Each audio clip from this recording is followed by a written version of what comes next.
Bonsoir à tous. L'actualité politique ce soir est marquée par la réaction ferme du gouvernement face à la sortie médiatique très controversée de l'ancien Premier ministre Augustin Matata Ponyo alors qu'il fait l'objet de poursuites judiciaires.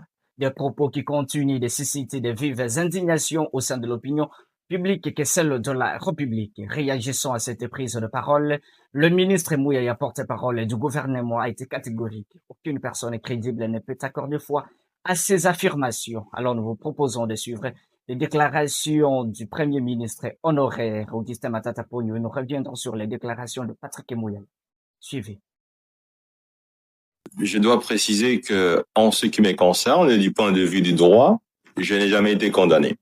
Les lois du pays ont été jetées pour uniquement condamner quelqu'un qui a refusé de travailler avec le gouvernement du Tshisekedi. Et à ma quête d'honneur de pouvoir travailler avec un régime qui est totalement versé dans le détournement des fonds publics et dans la corruption.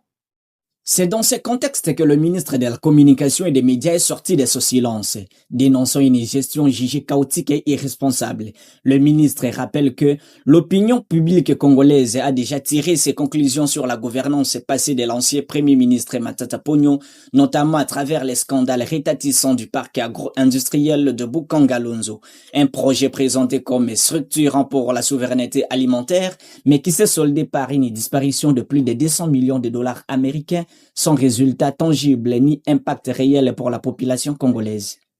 D'abord, premièrement, je ne suis pas sûr que j'ai suffisamment de mots pour réagir à de telles inepties. Et je pense que toute personne crédible ne peut pas accorder foi à ce qui a été dit ou aux propos que vous me rapportez qui ont été tenus par quelqu'un qui a été Premier ministre.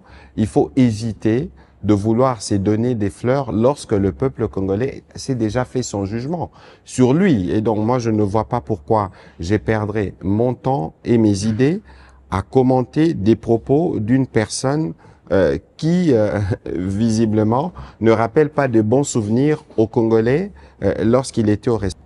240 millions de dollars, Bachewana. Obi 240 millions de dollars, combien a bilangué au ça là? Siko tout na basali mabe.